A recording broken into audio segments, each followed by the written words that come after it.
നമ്മളെ ഇവിടെയൊക്കെ ഇങ്ങനെ വേദിയും കെട്ടിയിട്ട് എസൻസും പറഞ്ഞിട്ട് നിരീശ്വരവാദികൾ എന്ന് പറയുന്നവർ, യുക്തിവാദികൾ എന്ന് പറയുന്നവർ, ഒന്നും അറിയാത്ത ക്യാമ്പസിൽ നിന്നും കുറെ കുട്ടികളെയൊക്കെ പിടിച്ചോണ്ട് വന്ന് ഇവിടെ ലിബറിസം വേണം, നമുക്ക് ഉദാര ലൈംഗികത വേണം, ആരെ കണ്ടാലും എപ്പൊക്കെയാണെങ്കിലും കാമിക്കുവാനുള്ളതായ അവസരം വേണം, എനിക്കിപ്പോ ആണാണെന്ന് തോന്നിയാൽ ഞാൻ ആണാണ്, പെണ്ണെന്ന് തോന്നിയാലും പെണ്ണാണ്, രണ്ടുമല്ല എന്ന് തോന്നിയാൽ രണ്ടുമല്ല എന്നൊക്കെ പറഞ്ഞു പറ്റിച്ച് വികാരങ്ങളെയൊക്കെ ദുരുപയോഗം ചെയ്തിട്ട് ഇസ്ലാമിൽ നിന്ന് വഴിതെറ്റിച്ചെടുത്തിട്ട് ഖുർആനിനെതിരെ കൊണ്ടുവരികയാണ് എക്സ് മുസ്ലിമുകൾ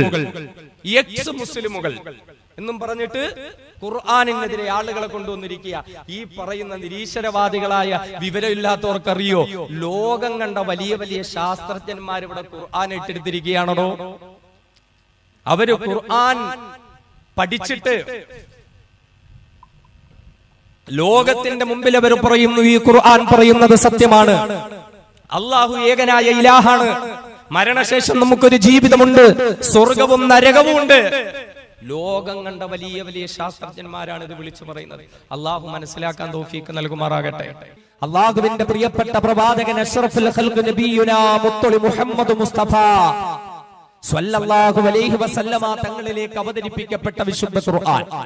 ആ ഖുർആൻ ഇന്നും നമ്മുടെയൊക്കെ മുന്നിൽ കാലിക പ്രസക്തിയോടുകൂടി, അഥവാ നൂറ്റാണ്ടുകൾ എത്ര കടന്നുപോയാലും, ആധുനിക ശാസ്ത്രം എത്ര വലിയ കണ്ടുപിടുത്തങ്ങളിലേക്ക് പോയാലും, എത്ര വലിയ ടെക്നോളജികൾ വന്നെന്ന് പറഞ്ഞാലും, എത്ര വലിയ പുതിയ പുതിയ പഠനങ്ങൾ നടത്തപ്പെട്ടു എന്ന് പറഞ്ഞാലും, അള്ളാഹുവിന്റെ ഖുർആനിന്റെ പ്രസക്തി നഷ്ടപ്പെട്ടു പോകുന്നില്ല. ഖുർആനിന്റെ സന്ദേശങ്ങളുടെ പ്രാധാന്യത നഷ്ടപ്പെട്ടു പോകുന്നില്ല. കാലം എത്ര കടന്നാലും, നൂറ്റാണ്ടുകൾ എത്ര കടന്നാലും, വിശുദ്ധ ഖുർആൻ ലോകത്തിന്റെ മുന്നിൽ വലിയ സന്ദേശങ്ങൾ നൽകിക്കൊണ്ട് നിലനിൽക്കുകയാണ്. ഈ വിശുദ്ധമായ ഖുർആനിൽ ന്യൂനതകൾ കണ്ടെത്താൻ ഒരുപാട് പേര് ശ്രമിച്ചിട്ടുണ്ട്. ഖുർആനിൽ എന്തെങ്കിലുമൊക്കെ തെറ്റുകുറ്റങ്ങൾ കണ്ടുപിടിക്കാൻ ഇപ്പോഴും ഇവിടുത്തെ നിരീശ്വരവാദികളുണ്ട്. യുക്തിവാദികൾ എന്ന് സ്വയം പറയുന്ന യുക്തിരഹിതവാദികളുണ്ട്. അവരൊക്കെയും ശ്രമിക്കുന്നുണ്ട് വിശുദ്ധമായ ഖുർആനിൽ എന്തെങ്കിലും ന്യൂനതകൾ കണ്ടെത്താൻ, വിശുദ്ധ ഖുർആനിൽ എന്തെങ്കിലും കുറവുകൾ കണ്ടെത്താൻ. ഇവരെന്നല്ല, വലിയ വലിയ ബുദ്ധിജീവികൾ ഈ ലോകത്ത് ശ്രമിച്ചിട്ടുണ്ട്. ഗ്യാരി മില്ലർ എന്ന് പേര് പറയുന്ന ക്രൈസ്തവനായ ഒരു ഗണിതശാസ്ത്ര വിദഗ്ധനുണ്ടായിരുന്നു. ഗ്യാരി മില്ലർ എന്നാണ് അദ്ദേഹത്തിന്റെ പേര്. അദ്ദേഹത്തിൻ്റെതായ സംഭാവനകളുടെയും പ്രവർത്തനങ്ങളുടെയും ഫലമായി ഒരുപാട് അവാർഡുകളും പുരസ്കാരങ്ങളും ഒക്കെ നേടിയെടുത്തിട്ടുള്ള ലോക പ്രശസ്തനായ ഒരു ഗണിതശാസ്ത്ര വിദഗ്ധനായിരുന്നു. കണക്കുകൾ കൊണ്ട് കളിക്കുന്ന ഒരാളായിരുന്നു ഗ്യാരി മില്ലർ. അദ്ദേഹം ഒരു ക്രൈസ്തവനായിരുന്നു. അങ്ങനെ ഇരിക്കെ അദ്ദേഹത്തിന് ഒരു ആഗ്രഹമുണ്ടായി, വിശുദ്ധ ഖുർആൻ ഒന്ന് പഠിക്കണം. എന്തിനാ ഖുർആൻ പഠിക്കുന്നത്? ഖുർആൻ പഠിക്കുന്നത് മുസ്ലിം ആകാൻ വേണ്ടിയിട്ടല്ല, നേരെ മറിച്ച് ഈ ഖുർആനിൽ ന്യൂനതകൾ കണ്ടെത്തണം. വിശുദ്ധമായ ഖുർആനിലെ കുറവുകൾ എനിക്ക് കണ്ടെത്തണം. ഖുർആനിൽ എന്തെങ്കിലുമൊക്കെ കുറവുകളും കുറ്റങ്ങളും ഉണ്ടാകും. ഖുർആൻ എന്ന് പറയുന്നത് 10,500 കൊല്ലം മുമ്പ് ഇറങ്ങിയതല്ലേ? ഈ 21ാം നൂറ്റാണ്ടില് തന്നെ പോലെ ഒരു ഗണിതശാസ്ത്ര വിദഗ്ധൻ ഈ ഖുർആനിൽ പഠനം നടത്തിയാൽ ന്യൂനതകൾ ഒരുപാട് കണ്ടെത്താൻ സാധിക്കും, കുറ്റങ്ങളും കുറവുകളും ഒരുപാട് കണ്ടെത്താൻ സാധിക്കും. ഇത് ദൈവത്തിന്റെ ഗ്രന്ഥമല്ല, മറിച്ച് ഇത് മുഹമ്മദ് എന്ന മനുഷ്യൻ എഴുതിയുണ്ടാക്കിയ ഗ്രന്ഥമാണ്. ജിബ്രീൽ എന്ന മാലാഖ കൊണ്ടുവന്നതല്ല. ആരെടുത്തോ പോയി അറബി ഭാഷയൊക്കെ പഠിച്ച് അവരിലൂടെ എഴുതിയുണ്ടാക്കിയ ഒരു ഗ്രന്ഥം മാത്രമാണ് ഈ ഖുർആൻ. ഇതിന് യാതൊരുവിധ ദൈവികതയുമില്ല, ഇതിൽ യാതൊരുവിധ ആത്മീയതയുമില്ല, ഇത് മാലാഖയിലൂടെ വരുന്നതല്ല എന്ന് ലോകത്തിന്റെ മുമ്പിൽ എനിക്ക് വിളിച്ചു പറയണം. അതിനു വേണ്ടി ഗ്യാരി മില്ലർ വിശുദ്ധമായ ഖുർആൻ പഠനം നടത്തുകയാണ്. അദ്ദേഹം വിശുദ്ധമായ ഖുർആനിന്റെ ഓരോ അധ്യായങ്ങളിലെ ഓരോ സൂക്തങ്ങളും അദ്ദേഹം പഠന വിധേയമാക്കുകയുണ്ടായി. അങ്ങനെ ഡോക്ടർ ഗ്യാരി മില്ലർ വിശുദ്ധമായ ഖുർആൻ ഇങ്ങനെ പഠനം നടത്തി. വളരെ എളുപ്പത്തിൽ അവസാനിക്കുമെന്ന് അദ്ദേഹം കരുതിയ പഠനം പക്ഷേ എളുപ്പത്തിൽ അവസാനിച്ചില്ല. ആ പഠനം ഇങ്ങനെ നീണ്ടുപോയി. ഖുർആനിന്റെ ഓരോ ആയത്തുകളിൽ നിന്നും അടുത്ത ആയത്തിലേക്ക്, അതിന്റെ ആഴങ്ങളിലേക്ക്, അതിന്റെ ചിന്തകളിലേക്ക്, അതിൻ്റെതായ മറ്റു പല പഠനങ്ങളിലേക്ക് ഗ്യാരി മില്ലർ ഇങ്ങനെ സഞ്ചരിച്ച് ദിവസങ്ങളോളം കഴിഞ്ഞ്, മാസങ്ങളോളം കഴിഞ്ഞ് കഴിഞ്ഞ് ഗ്യാരി മില്ലർ എന്ന ക്രൈസ്തവനായ ഗണിതശാസ്ത്ര വിദഗ്ധൻ, ലോകം കണ്ട ഗണിതശാസ്ത്ര വിദഗ്ധൻ, അദ്ദേഹം ലോകത്തിന്റെ മുന്നിൽ വന്ന് പ്രഖ്യാപിക്കുകയുണ്ടായി, അഷ്ഹദു അല്ലാ ഇലാഹ ഇല്ലല്ലാഹ് വ അഷ്ഹദു അന്ന മുഹമ്മദർ റസൂലുള്ളാഹ്. ഗ്യാരി മില്ലർ മുസ്ലിം ആവുകയാണ്. അന്നു മുതൽ അദ്ദേഹം ഗ്യാരി മില്ലർ അല്ല, അബ്ദുൽ അഹദ് ഉമർ എന്ന പേര് സ്വീകരിച്ചുകൊണ്ട്, ഏകനായ അള്ളാഹുവിന്റെ അടിമയായ ഉമർ എന്ന പേര് സ്വീകരിച്ചുകൊണ്ട് വിശുദ്ധ ഖുർആനിലൂടെ ഇസ്ലാമിലേക്ക് കടന്നു വന്ന ഉമർ റളിയല്ലാഹു അൻഹുവിന്റെ പേര് സ്വീകരിച്ചുകൊണ്ട് ഗ്യാരി മില്ലർ മുസ്ലിം ആവുകയാണ്. നാം ഒന്ന് നോക്കണം, ഖുർആനിലെ കുറ്റങ്ങൾ കണ്ടുപിടിക്കാൻ, ഖുർആനിലെ കുറവുകൾ കണ്ടുപിടിക്കാൻ, അല്ലാഹുവിന്റെ വിശുദ്ധമായ ഖുർആനിന്റെ ന്യൂനതകൾ കണ്ടുപിടിക്കാൻ വേണ്ടിയിട്ട് മാസങ്ങളോളം വിശുദ്ധമായ ഖുർആനിൽ പഠനം നടത്തിയ ഗ്യാരി മില്ലർ എന്ന ലോകം കണ്ട ഗണിതശാസ്ത്ര വിദഗ്ധനായ മനുഷ്യനാ. പക്ഷേ അദ്ദേഹം മുസ്ലിം ആവുകയാ. എന്താണ് കാര്യമെന്ന് അദ്ദേഹത്തോട് അന്വേഷിക്കുമ്പോൾ അദ്ദേഹം പറയുന്നു, ഞാൻ വിശുദ്ധമായ ഖുർആനിനെ പഠനം നടത്തുകയാ. എന്റെ മനസ്സിലെ ചിന്ത എന്താ? പഠനം നടത്തിയിട്ട് ലോകത്തിന്റെ മുമ്പിൽ എനിക്ക് വിളിച്ചു പറയണം, ഈ ഖുർആൻ ദൈവിക ഗ്രന്ഥമല്ല, ഈ ഖുർആൻ മുഹമ്മദിന്റെ ഗ്രന്ഥമാ, മുഹമ്മദ് തന്നെ എഴുതി തീർത്ത ഗ്രന്ഥമാ, മുഹമ്മദിന്റെ വചനങ്ങൾ മാത്രമാ എന്നെനിക്ക് ലോകത്തിന്റെ മുന്നിൽ പ്രഖ്യാപിക്കുവാൻ വേണ്ടിയിട്ട വിശുദ്ധമായ ഖുർആനിന് ഞാൻ പഠനം നടത്തിയത്. അങ്ങനെ ഞാൻ ഖുർആനിൽ പഠനം നടത്തുകയുണ്ടായി. വിശുദ്ധമായ ഖുർആനില് മുഹമ്മദിന്റെ പേര് എത്ര തവണ വന്നിട്ടുണ്ടെന്ന് പഠനം നടത്തുകയുണ്ടായി. കാരണം സ്വന്തമായി മുഹമ്മദ് മുസ്തഫ സ്വല്ലല്ലാഹു അലൈഹി വസല്ലമ തങ്ങൾ എഴുതിയ ഗ്രന്ഥമാണെങ്കിൽ താൻ പ്രവാചകനാണ്, അല്ലാഹുവിന്റെ പ്രവാചകനാണ്, തനിക്ക് ലോകത്തിന്റെ മുന്നിൽ സ്ഥാനമുണ്ട്, താൻ ഈ ലോകത്തിന്റെ നായകനാണ്, താൻ ഈ ലോകത്തിന്റെ നേതാവാണ്, താൻ പറയുന്നതെല്ലാവരും അനുസരിച്ചാൽ സ്വർഗമുണ്ട് എന്ന് വാദിക്കുന്ന ഒരു വ്യക്തിയാണെങ്കിൽ തന്റെ വാദഗതികളെ സത്യമാക്കാൻ വേണ്ടിയിട്ട് വിശുദ്ധമായ ഖുർആനില് എത്രയോ ഭാഗങ്ങളിൽ തന്റെ പേരിങ്ങനെ പറഞ്ഞു പറഞ്ഞു പ്രകീർത്തിക്കേണ്ടെന്ന ആവശ്യമുണ്ട്. അങ്ങനെ ഞാൻ ഖുർആൻ പഠിച്ചു നോക്കി, മുഹമ്മദ് എന്ന നാമം എത്ര തവണയാ ഖുർആനിലുള്ളത്. പക്ഷേ ഞാൻ അത്ഭുതപ്പെട്ടു പോയി. ഞാൻ ദൈവമായി അംഗീകരിക്കുന്ന ഒരു ക്രൈസ്തവനായ നാം ദൈവമായി അംഗീകരിക്കുന്ന ഈസാ നബി ഉണ്ടല്ലോ, യേശുദേവനുണ്ടല്ലോ, ആ ഈസാ നബി അലൈഹി സ്വലാത്തു വസ്സലാമിന്റെ പേര് അല്ലാഹുവിന്റെ വിശുദ്ധമായ ഖുർആനിൽ എത്രയോ എത്രയോ ഭാഗങ്ങളിൽ വന്നിരിക്കുകയാ. മൂസാ നബി അലൈഹി സ്വലാത്തു വസ്സലാമിന്റെ പേര് ഖുർആനിൽ എത്രയോ ഭാഗങ്ങളിൽ വന്നിരിക്കുകയാ. ഇബ്രാഹിം നബി അലൈഹി സ്വലാത്തു വസ്സലാമിന്റെ പേര്, സുലൈമാൻ നബി അലൈഹി സ്വലാത്തു വസ്സലാമിന്റെ പേര്, നൂഹ് നബി അലൈഹി സ്വലാത്തു വസ്സലാമിന്റെ പേര്, ഹൂദ് നബി അലൈഹി സ്വലാത്തു വസ്സലാമിന്റെ പേര്, ലൂത്ത് നബി അലൈഹി സ്വലാത്തു വസ്സലാമിന്റെ പേര്, ഇങ്ങനെ പല പ്രവാചകന്മാരുടെയും പേരുകൾ എത്രയോ തവണ അധികമായി അല്ലാഹുവിന്റെ വിശുദ്ധമായ ഖുർആനിൽ കൊണ്ടുവന്നിരിക്കുന്നു. എന്നാലോ മുഹമ്മദ് മുസ്തഫ സ്വല്ലല്ലാഹു അലൈഹി വസല്ലമ തങ്ങളുടെ പേര് വെറും വിരലിനെണ്ണാവുന്ന 4 സ്ഥലങ്ങളിൽ മാത്രമാ ഞാൻ കണ്ടിട്ടുള്ളത്. അതിലപ്പുറം മുഹമ്മദ് എന്ന നാമം ഖുർആനിലില്ലല്ലോ. അങ്ങനെ സ്വന്തമായി എഴുതിയ ഗ്രന്ഥമാണെങ്കിൽ, സ്വന്തമായി കൊണ്ടുവന്ന വാചകങ്ങളാണെങ്കിൽ എത്രയോ എത്രയോ തവണ തന്റെ പേരതിൽ ആവർത്തിച്ച് കൊണ്ടുവന്നു തന്റെ പ്രവാചകത്വം സ്ഥിരപ്പെടുത്തിയെടുക്കേണ്ടതാ. പക്ഷേ അങ്ങനെ ഒരു ശ്രമം എനിക്ക് കാണാൻ പറ്റിയില്ല. വെറും 4 സന്ദർഭങ്ങളിൽ മാത്രമാ മുഹമ്മദ് എന്ന പേരെനിക്ക് കാണാൻ പറ്റിയത്. എന്റെ ആ ശ്രമവും പരാജയപ്പെട്ടു പോയി. രണ്ടാമത് വീണ്ടും ഞാൻ അന്വേഷണം നടത്തി. മുഹമ്മദുമായി ബന്ധപ്പെട്ടവരുടെ പേരുകൾ എത്ര തവണ വന്നിട്ടുണ്ട്? മുഹമ്മദിന്റെ പ്രിയപ്പെട്ട പൊന്നുമോൾ ഫാത്തിമത്തു സഹറബത്തു റളിയല്ലാഹു അൻഹാ, ഫാത്തിമാന്റെ പേര് ഖുർആനിൽ എത്ര തവണ വന്നിട്ടുണ്ട്? ഞാൻ അന്വേഷണം നടത്തി. മുഹമ്മദിന്റെ പ്രിയപ്പെട്ട സഹധർമ്മിണിമാരുണ്ടല്ലോ, ഖദീജ റളിയല്ലാഹു അൻഹയുടെ പേര്, ആയിഷ റളിയല്ലാഹു അൻഹയുടെ പേര് വിശുദ്ധ ഖുർആനിൽ എത്ര തവണ വന്നിട്ടുണ്ട്? ഞാനും പഠനം നടത്തി.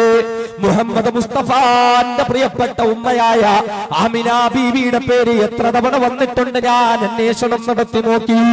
മുഹമ്മദ് മുസ്തഫാന്റെ വളർത്തുന്നയായ ഹലീമത്തു സഅദിയ റളിയല്ലാഹു അൻഹയുടെ പേര് എത്ര തവണ ഖുർആനിൽ വന്നിട്ടുണ്ട് ഞാൻ അന്വേഷണം നടത്തി. എന്നാൽ അപ്പോഴും ഞാൻ അത്ഭുതപ്പെട്ടു പോയി. വിശുദ്ധമായ ഖുർആനില് ഒരേ ഒരു സ്ത്രീയുടെ പേര് മാത്രമാ പരാമർശിക്കപ്പെട്ടിട്ടുള്ളത്. ഒരേ ഒരു സ്ത്രീരത്നത്തിന്റെ പേര് മാത്രമാ ഖുർആനിലുള്ളത്. ആ സ്ത്രീയുടെ പേരില് ഒരധ്യായം തന്നെ ഖുർആനിൽ കൊണ്ടുവന്നിരിക്കുകയാ. ആ സ്ത്രീ ആരാണെന്നറിയുവോ? അത് മുഹമ്മദ് മുസ്തഫാന്റെ പ്രിയപ്പെട്ട പൊന്നുമകൾ ഫാത്തിമ റളിയല്ലാഹു അൻഹയല്ല. അവിടുത്തെ പ്രിയപ്പെട്ട സഹധർമ്മിണിയായ ഖദീജ റളിയല്ലാഹു അൻഹയല്ല. അവിടുത്തെ പ്രിയപ്പെട്ട സഹധർമ്മിണിയായ ആയിഷ റളിയല്ലാഹു അൻഹയല്ല. അവിടുത്തെ പ്രിയപ്പെട്ട ജന്മം നൽകിയ ഉമ്മയായ ആമിന ബീവിയല്ല. അവിടുത്തെ വളർത്തുമ്മയായ ഹലീമത്തു സഅദിയ റളിയല്ലാഹു അൻഹയല്ല. പിന്നെയോ വിശുദ്ധമായ ഖുർആനിൽ ഞാൻ കണ്ട ഒരേ ഒരു സ്ത്രീയുടെ പേര്, അതേ ഞാൻ ദൈവമായി വിശ്വസിക്കുന്നതായ യേശുദേവന് ജന്മം നൽകിയെന്ന് ഞാൻ വിശ്വസിക്കുന്നതായ മറിയമിന്റെ പേര് മാത്രമാ വിശുദ്ധമായ ഖുർആനിൽ ഒരു സ്ത്രീയുടെ പേരായി ഞാൻ കണ്ടിട്ടുള്ളൂ. ആ മറിയമിന്റെ പേരില് ഒരു അധ്യായം തന്നെ ഖുർആനിലുണ്ട്, സൂറത്തു മറിയം എന്ന പേരില്. എന്ന് മാത്രമല്ല, വറബല്ലാഹു മസലൻ ലില്ലദീന ആമനു ഇംറഅത ഫിർഔൻ ഇദ് ഖാലത് റബ്ബി ഇബ്നി ലി ഇൻദക ബൈതൻ ഫിൽ ജന്ന വനജ്നി മിൻ ഫിർഔന വഅമലിഹി വനജ്നി മിനൽ ഖൗമിൽ ളാലിബീൻ വമറിയം ഇബ്നത ഇംറാൻ അല്ലതി അഹ്സനത് ഫർജഹാ. ആ മറിയമിന്റെ പാതിവ്യത്തെ പുകഴ്ത്തിക്കൊണ്ട്, ആ മറിയമിന്റെ പരിശുദ്ധിയെ വാഴ്ത്തിക്കൊണ്ട്, ആ മറിയമിന്റെ ചാരിത്ര ശുദ്ധിയെ എടുത്തു പറഞ്ഞുകൊണ്ട് അല്ലാഹുവിന്റെ ഖുർആനിൽ എത്രയോ ആയത്തുകളാ ഞാൻ കാണുന്നത്. അവിടെയും ഞാൻ പരാജയപ്പെട്ടു പോയില്ലേ? മുഹമ്മദ് മുസ്തഫാന്റെ കുടുംബത്തിലെ ഒരു സ്ത്രീയുടെ പേരും ഖുർആനിലില്ല. എന്നാലോ യേശുദേവന്റെ മാതാവായ മറിയമിന്റെ പേര് ഖുർആനിലുണ്ട്. ആ ശ്രമവും പരാജയപ്പെട്ടു പോയി. വീണ്ടും ഞാൻ ഖുർആൻ പഠിച്ചു നോക്കി.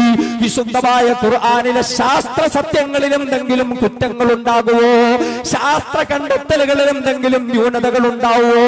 അങ്ങനെ ഞാൻ പഠനം നടത്തി നോക്കി. ഖുർആൻ പറയുന്ന ഗോളശാസ്ത്രം ഞാൻ എടുത്തു നോക്കി. ഖുർആൻ പറയുന്ന ജന്തുശാസ്ത്രം ഞാൻ എടുത്തു നോക്കി. ഖുർആൻ പറയുന്ന ഭ്രൂണശാസ്ത്രം ഞാൻ എടുത്തു നോക്കി. ഖുർആൻ പറയുന്ന വിവിധ ശാസ്ത്ര സത്യങ്ങൾ ഞാൻ എടുത്തു നോക്കി. എന്നാൽ അവിടെയും ഞാൻ പരാജയപ്പെട്ടു പോയി. വിശുദ്ധമായ ഖുർആനിന്റെ ന്യൂനതകളിലേക്ക് കടന്നു പോകാൻ ശ്രമിച്ച എനിക്ക് പിന്നെ ഹൃദയത്തിന്റെ ഉള്ളിൽ വല്ലാത്ത ഒരാഗ്രഹം വരികയാ. ഈ ഖുർആൻ ഇനിയും പഠിക്കണമല്ലോ. അങ്ങനെ ഖുർആനിന്റെ ആഴങ്ങളിലേക്ക് പോകുമ്പോഴാ ഖുർആൻ ലോകത്തിന്റെ മുന്നിൽ വെല്ലുവിളി നടത്തുന്നത്. അഫലാ യതദബ്ബറൂനൽ ഖുർആൻ വലൗ കാന മിൻ ഇൻദി ഗൈരില്ലാഹി ലവജദൂ ഫീഹി ഇഖ്തിലാഫൻ കസീറാ. വിശുദ്ധമായ ഖുർആനിനെ നിഷേധിക്കുന്നവരോട്, വിശുദ്ധമായ ഖുർആനിനെ വിമർശിക്കുന്നവരോട്, വിശുദ്ധമായ ഖുർആനിനെ കളവാക്കുന്നവരോട് അല്ലാഹു തന്നെ വെല്ലുവിളി നടത്തുകയാണ്. അഫലാ യതദബ്ബറൂനൽ ഖുർആൻ. ആ മനുഷ്യരീ ഖുർആനിനെ പറ്റിയൊന്ന് ചിന്തിച്ചു നോക്കുന്നില്ലേ? ഈ ഖുർആനിന്റെ ആഴങ്ങളിലേക്ക് ഇറങ്ങിച്ചെന്ന് അവഗാഹം നടത്തുന്നില്ലേ? എന്തുകൊണ്ടെന്നാൽ വലൗ കാന മിൻ ഇൻദി ഗൈരില്ലാഹ്, അവർ വിമർശിക്കുന്ന ഈ വിശുദ്ധ ഖുർആൻ രാരാതിരാതനായ അല്ലാഹുവിൽ നിന്നുള്ള ഗ്രന്ഥമല്ല എങ്കിൽ ലവജദൂ ഫീഹി ഇഖ്തിലാഫൻ കസീറാ. ഒരുപാട് അഭിപ്രായ വ്യത്യാസങ്ങള്, ഒരുപാട് കുറ്റങ്ങള്, കുറവുകള്, ഒരുപാട് ന്യൂനതകള് അവർക്ക് കണ്ടെത്താൻ കഴിയുമായിരുന്നു. എന്നിട്ടും എന്തേ അവർ ഖുർആൻ പഠിക്കുന്നില്ല? എന്തുകൊണ്ട് അവർ ഖുർആൻ ചിന്തിക്കുന്നില്ല? കരിമില്ലർ എന്ന ക്രൈസ്തവനായ ഗണിതശാസ്ത്ര വിദഗ്ധം പറയുകയാ, എന്റെ ഹൃദയത്തിൽ ഞെട്ടലുണ്ടായി. എന്റെ ഹൃദയത്തിൽ തട്ടിയുണർത്തിയ ആയത്താ. അങ്ങനെ ഞാൻ ഖുർആൻ പഠിക്കുമ്പോ ഒരു ഗണിതശാസ്ത്ര വിദഗ്ധനായ എനിക്ക് കണക്കുകളോട് വല്ലാത്ത താല്പര്യമാണെങ്കിൽ ഇന്ന് വരെയും ഞാൻ കണ്ടിട്ടില്ലാത്ത നിലയിൽ അല്ലാഹുവിന്റെ വിശുദ്ധമായ ഖുർആനിലെ സൂക്തങ്ങള്, വിശുദ്ധ ഖുർആനിലെ അധ്യായങ്ങള്, വിശുദ്ധ ഖുർആനിലെ വാചകങ്ങളും അക്ഷരങ്ങളും അതേ കണക്കുകൾ കൊണ്ട് വല്ലാതെ ലോക്ക് ചെയ്യപ്പെട്ടിരിക്കുകയാ. ഇത്രയുമൊക്കെ അത്ഭുതങ്ങൾ കണ്ടിട്ട് ഈ ഖുർആനിനെ എനിക്ക് അംഗീകരിക്കാതിരിക്കാൻ പറ്റുമോ? വിശുദ്ധ ഖുർആനിലെ കുറ്റങ്ങൾ കണ്ടുപിടിക്കാൻ വേണ്ടി പഠനം നടത്തിയ ആൾ ഗ്യാരി മില്ലർ. എന്നാൽ അദ്ദേഹം പറയുന്നു, എന്റെ കണ്ടെത്തലുകളെല്ലാം അത്ഭുതപ്പെട്ടുപോയി. കാരണം ഖുർആനിലെ കുറ്റങ്ങൾ കണ്ടെത്താൻ വേണ്ടി ഞാൻ നടത്തിയ ശ്രമങ്ങളൊക്കെയും പരാജയപ്പെട്ടുപോയി. ഇത് മുഹമ്മദ് മുസ്തഫ സ്വല്ലല്ലാഹു അലൈഹി വസല്ലമ തങ്ങൾ അവിടുന്ന് സ്വന്തമായി എഴുതിയിട്ട് ദൈവിക ഗ്രന്ഥമാണ് എന്ന് പറയലായിരുന്നു, അങ്ങനെ സ്ഥാപിച്ചെടുക്കലായിരുന്നു എന്റെ ലക്ഷ്യം. പക്ഷേ ഞാൻ അവിടെ പരാജയപ്പെട്ടു പോയി. വിശുദ്ധ ഖുർആൻ ഞാൻ ഉൾപ്പെടെയുള്ളവരോട് ചോദിക്കുന്ന ചോദ്യം എന്നെ തൊട്ടുണർത്തി. അഫലാ യതദബ്ബറൂനൽ ഖുർആൻ വലൗ കാന മിൻ ഇൻദി ഗൈരില്ലാഹി ലവജദൂ ഫീഹി ഇഖ്തിലാഫൻ കസീറാ. അവർ ഖുർആൻ പഠിക്കാത്തതെന്താ? അങ്ങനെ പഠിച്ചാൽ അള്ളാഹുവിൽ നിന്നുള്ളതല്ല ഈ ഗ്രന്ഥമെങ്കിൽ ഒരുപാട് അഭിപ്രായ വ്യത്യാസങ്ങളും ന്യൂനതകളും കണ്ടെത്താൻ പറ്റും. പക്ഷെ എനിക്കതിന് സാധിക്കുന്നില്ല. ഞാൻ പരാജയപ്പെട്ടു. ഖുർആനിന്റെ ആഴങ്ങളിലേക്ക് ഞാൻ ഇറങ്ങിപ്പോയി. ഒരുപാട് ന്യൂമറോളജിക്കൽ മാജിക്കുകൾ എനിക്ക് വിശുദ്ധമായ ഖുർആനിൽ കാണാൻ സാധിച്ചു. അങ്ങനെ അവസാനം ഞാൻ തീരുമാനമെടുത്തു, ഈ ഖുർആൻ അവതരിപ്പിച്ച റബ്ബിൽ വിശ്വസിക്കാൻ ഞാൻ അങ്ങനെ മുസ്ലിമായി ഗ്യാരി മില്ലറിൽ നിന്നും അബ്ദുൽ അഹദ് ഉമറായി മാറി. വിശുദ്ധ ഖുർആനിലെ ഏറ്റവും വലിയ ആയത്തുണ്ട്. ഹാഫിളിങ്ങളുടെ അടുത്തൊക്കെ ചോദിച്ചാൽ പറഞ്ഞു തരും. ഖുർആനിലെ ഏറ്റവും വലിയ ആയത്ത് 15 വരിയുള്ള ഒരായത്ത്. എന്താണ് ഖുർആനിലെ ഏറ്റവും വലിയ ആയത്ത്? ആ ആയത്ത് നമ്മളെ പഠിപ്പിക്കുന്ന എന്താ? ഖുർആനിലല്ലേ ഏറ്റവും വലിയ ആയത്താകുമ്പോ അള്ളാഹുവിനെ പറ്റിയിട്ടായിരിക്കും, അല്ലെങ്കിൽ സ്വർഗത്തെയോ നരകത്തെയോ പറ്റിയിട്ടായിരിക്കും അല്ലേ ഖുർആനിലെ ഏറ്റവും വലിയ ആയത്ത്? അള്ളാഹുവിന്റെ ഖുർആനിലെ ഏറ്റവും വലിയ ആയത്ത് നമ്മെ അക്കൗണ്ടൻസി പഠിപ്പിക്കുക, എക്കണോമിക്സ് പഠിപ്പിക്കുക, ക്രെഡിറ്റും ഡെബിറ്റും ഒക്കെ എങ്ങനെ രേഖപ്പെടുത്തണമെന്ന് പഠിപ്പിക്കുക. മനുഷ്യർക്കിടയിൽ സാമ്പത്തിക ഇടപാട് നടക്കുമല്ലോ, മണി ട്രാൻസാക്ഷൻസ് നടക്കുമ്പോ എങ്ങനെ അത് എഴുതി വെക്കണം. ഖുർആനാണ് ഇത്. അള്ളാഹുവിന്റെ ഖുർആൻ നമ്മളെ പഠിപ്പിക്കുന്നതാ.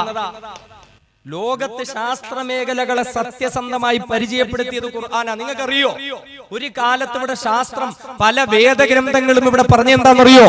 സൂര്യൻ ചലിക്കൂല, സൂര്യൻ അവിടെ തന്നെ നിൽക്കുക എന്നാ പറയുന്നത്. പാഠപുസ്തകങ്ങളിൽ പഠിപ്പിക്കപ്പെട്ടു പോലും ചെയ്തിട്ടുണ്ട് അങ്ങനെ.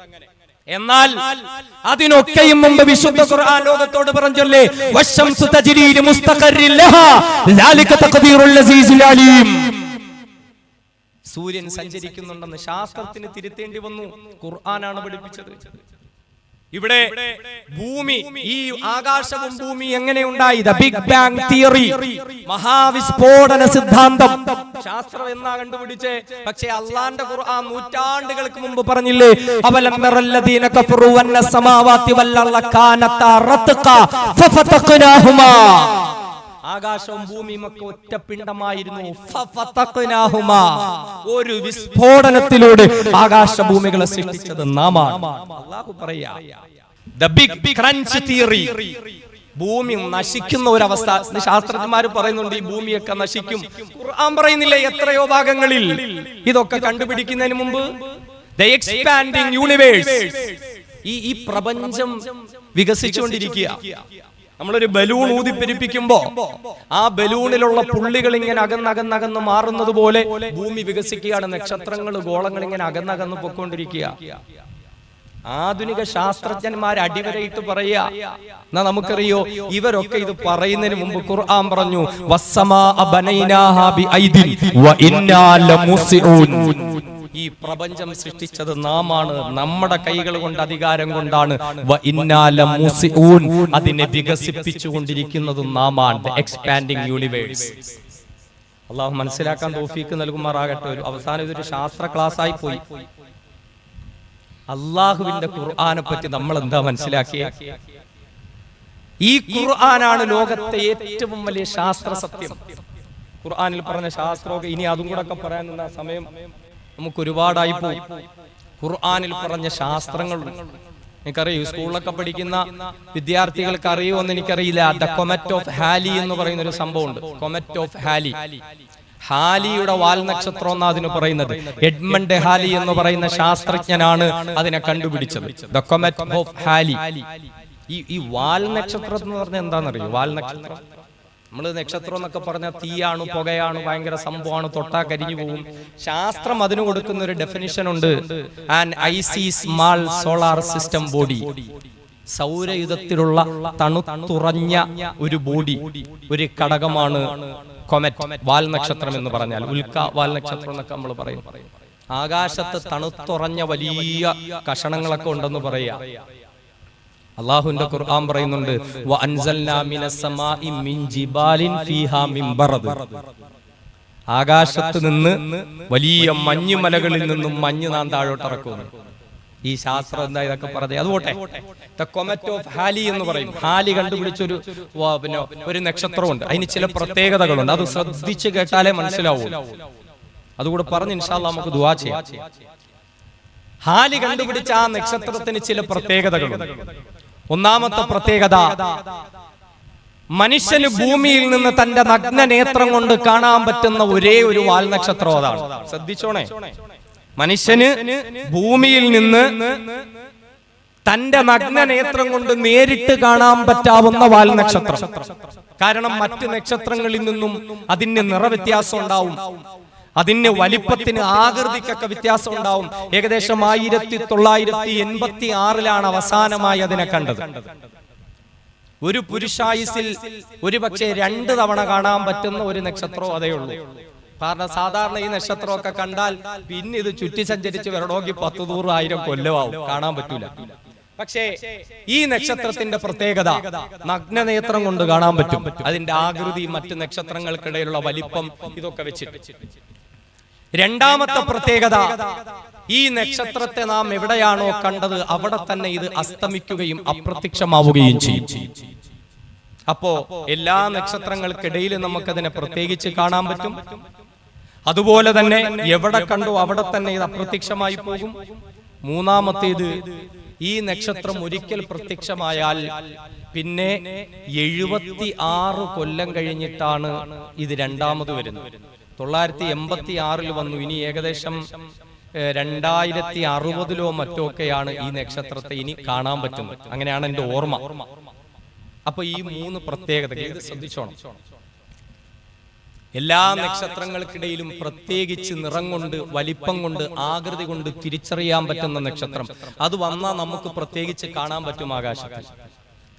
രണ്ടാമത്തേത്, നമ്മൾ കാണുന്നിടത്ത് തന്നെ അസ്തമിക്കുകയും അപ്രത്യക്ഷമാവുകയും ചെയ്യുന്ന നക്ഷത്രം. മൂന്നാമത്തേത്, 76 വർഷത്തിൽ ഒരിക്കൽ പ്രത്യക്ഷമാകുന്നു. ഈ 3 കാര്യങ്ങൾ എത്രയോ വലിയ കണ്ടുപിടുത്തമാണ് എഡ്മണ്ട് ഹാലി എന്ന് പറയുന്ന ആ ശാസ്ത്രജ്ഞൻ നടത്തിയിട്ടുള്ളത്. എന്നാൽ എന്റെ സഹോദരങ്ങളെ, അതിനേക്കാളുമൊക്കെ എത്രയോ കൊല്ലം മുമ്പ് അള്ളാഹുവിന്റെ ഖുർആൻ ഇത് പറഞ്ഞു തരിക. അത്ഭുതം തോന്നുന്നുണ്ടോ?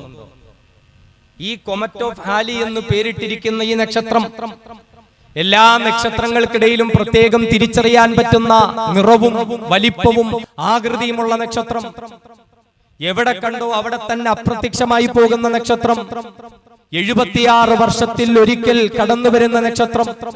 വിശുദ്ധ ഖുർആൻ വള്ളി പുള്ളി തെറ്റാതെ അള്ളാഹുവിന്റെ ഖുർആനിൽ പറയുന്നുണ്ട്. മഹാനായ ഇബ്രാഹിം നബി അലൈഹിസ്സലാത്തു വസ്സലാമിന്റെ ചരിത്രം അല്ലാഹു തആല ഖുർആനിൽ സൂറത്തുൽ അൻആമിൽ പറയുകയാ, വകദാലിക നുരി ഇബ്രാഹിം മലകൂത സമാവാതി വൽ അർള്. മഹാനായ ഇബ്രാഹിം നബി അലൈഹിസ്സലാത്തു വസ്സലാമിനെ ആകാശ ഭൂമികളിലുള്ള ചില രഹസ്യങ്ങൾ അല്ലാഹു കാണിച്ചു കൊടുക്കുകയാ. ഇബ്രാഹിം നബിയുടെ വിശ്വാസം ദൃഢമാകുന്നതിന് വേണ്ടിയിട്ട് ആകാശ ഭൂമികളെ ചില അത്ഭുതങ്ങൾ അല്ലാഹു തആല കാണിച്ചു കൊടുക്കുകയാ. ഇബ്രാഹിം നബി പ്രകൃതിയെ നിരീക്ഷിച്ചുകൊണ്ട് തന്റെ റബ്ബിനെ കണ്ടെത്തുന്ന ഒരു രംഗം വിശുദ്ധമായ ഖുർആൻ പറയുന്നുണ്ട്. അത് മുഴുവനും വിശദീകരിക്കൽ നമ്മുടെ ലക്ഷ്യമല്ല. എന്നാൽ കൂട്ടത്തിൽ വിശുദ്ധമായ ഖുർആൻ പറയുകയാ, ഫലമ്മാ ജന്ന അലൈഹിൽ ലൈല റആ കൗകബാ ഖാല ഹാദാ റബ്ബി ഫലമ്മാ അഫല ഖാല ലാ ഉഹിബ്ബുൽ ആഫിലീൻ മഹാനായ ഇബ്രാഹിം നബി അലൈഹിസ്സലാത്തു വസ്സലാം പാതിരാത്രിയുടെ നിശബ്ദതയിൽ വന്ന് രാത്രിയുടെ നിശബ്ദതയിൽ വന്ന് പ്രകൃതിയെ നിരീക്ഷിക്കുകയാ, തന്റെ റബ്ബിനെ കണ്ടെത്താൻ വേണ്ടി ശ്രമിക്കുകയാ. ആ സമയത്താ ഫലമ്മാ ജന്ന അലൈഹിൽ ലൈലു, അങ്ങനെ രാത്രി വന്ന് മൂടുന്ന സമയത്ത് റആ കൗകബാ, ആകാശത്ത് ഇബ്രാഹിം നബി അലൈഹിസ്സലാത്തു വസ്സലാം ഒരു നക്ഷത്രത്തെ കാണുകയാ. ഖുർആൻ പറഞ്ഞത് റആ കൗകബാ, ഒരു നക്ഷത്രത്തെ കണ്ടു എന്ന്.